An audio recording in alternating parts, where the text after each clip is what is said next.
After a 3-month hiatus of not doing anything on the XL, it is time to look at the paintwork. I have been practicing painting on the little CB125. I have not acquired all the necessary skills, but at least I'm a little bit more confident with what we're doing. So today's job is going to be remove the decals off the petrol tank, remove the fuel first, and then look at stripping the paint off. I have a feeling there's going to be a lot of filler in the tank.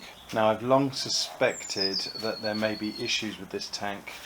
I suspect there's a lot of filler in here, and the reason I suspect that is that with my magnet you have a nice firm bond to all the steel points, but as you come down here, the magnet suddenly, right at this point here, stops being attracted at all to any of this area. A little bit here, it's now magnetic, nothing, magnetic, nothing, nothing, nothing, and magnetic. So I think there's a huge dent here, because for it to have no magnetic pull at all suggests that there's a really big thump in there.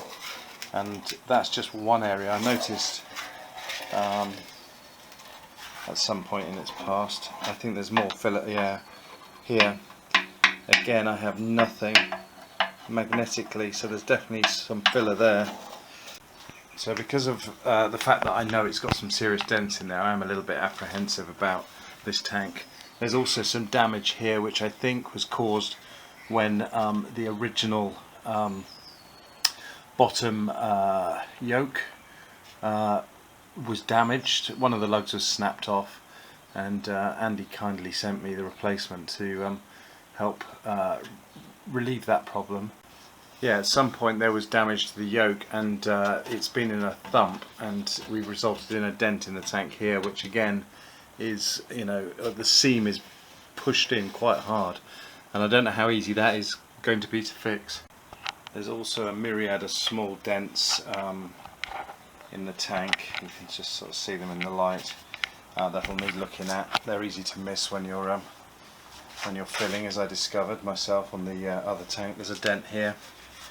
So yeah, so I think I've got my work cut out with this piece, and I am a little bit apprehensive because once I strip it, the full nature of the tank will be revealed, and we'll find out just how much work will be involved. Right, the fuel tank's been emptied. Luckily I only had a couple of litres of fuel in there. So now it's time to remove the Honda decals that are on there, and I'm just going to use a bit of warm air to soften them up.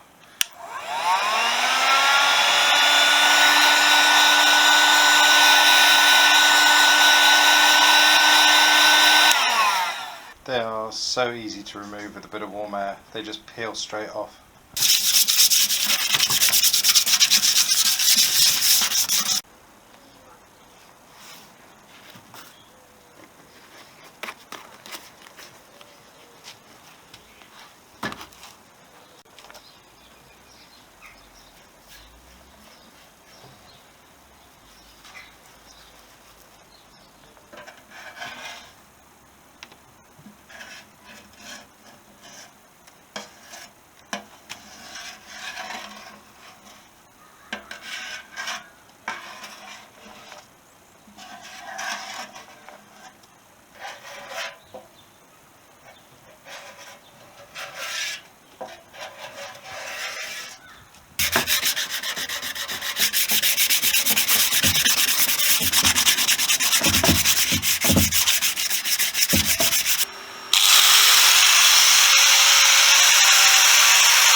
There's some serious dents in this tank. This one is really quite deep. It's been properly stoved in. There's not a lot I can really do about that, so I'm going to leave the majority of the filler in there as recommended by a friend, and re-skim it over the top and try and match the profile of the tank. Difficult areas are going to be where we have this line coming through here. We have to carry it on into the filler, which is going to be a bit tricky. And then on the other side we've got yet more dents. So this tank has had a hard life, but I'm sure we can make it look prettier.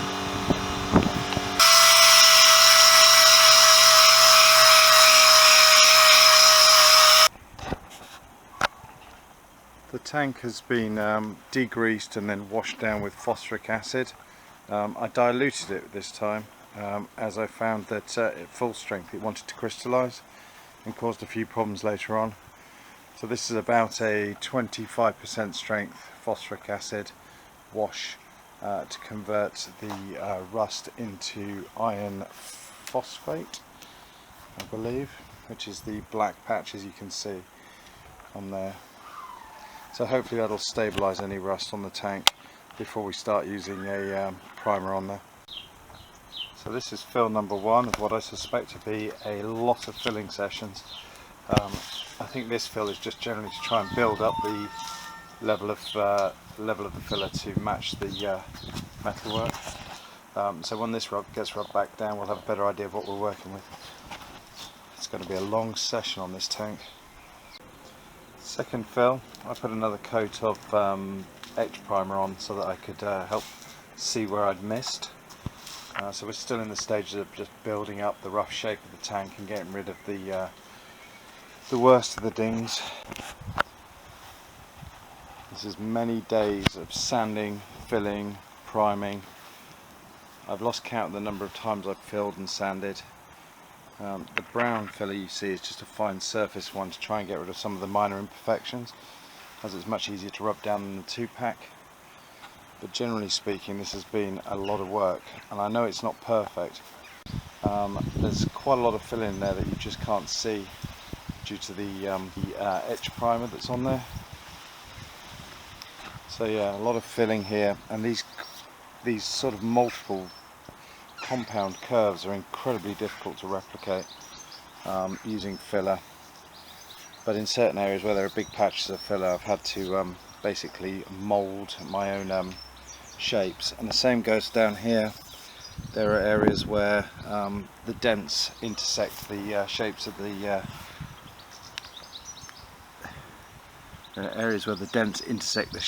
the mouldings in there. So again, incredibly hard to replicate. But I think I'm about as far as I want to go with it. So I'm going to clean it up, give it a coat of etch primer, and then it's time to hit it with some 2-pack filler primer.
Okay, I'm going to call that quits for today because putting on a coat of the primer has highlighted, as expected, some of the areas where things aren't quite right. Like for example, this line running across here is just not quite right, but at least I've got an idea now of how it should be. So I'm going to flat all this back and review it and see where we are with it. There are a couple of other little imperfections, like here you can see some filler that's not rubbed down properly. There's a little dent here, and I noticed one somewhere else as well. So this heavy coat should be quite good for flatting back, and and then we'll take it from there. Other things like this rear plastic, again, it highlights some of the areas I've missed. There's some areas here. I'm not too worried about this back piece because it'll be under the seat, but there's a little imperfection here. Although we're being perfect with it, it's never going to be perfect, this bike, especially as I'm painting it. But there's a few little bits and pieces we can certainly look at. The side panels though are looking quite good. We did manage to get a fly stuck in it. That'll flatten out. These will probably get another coat when the tank gets another coat. But it's a good starting point. It gives us an idea of where we're going with it.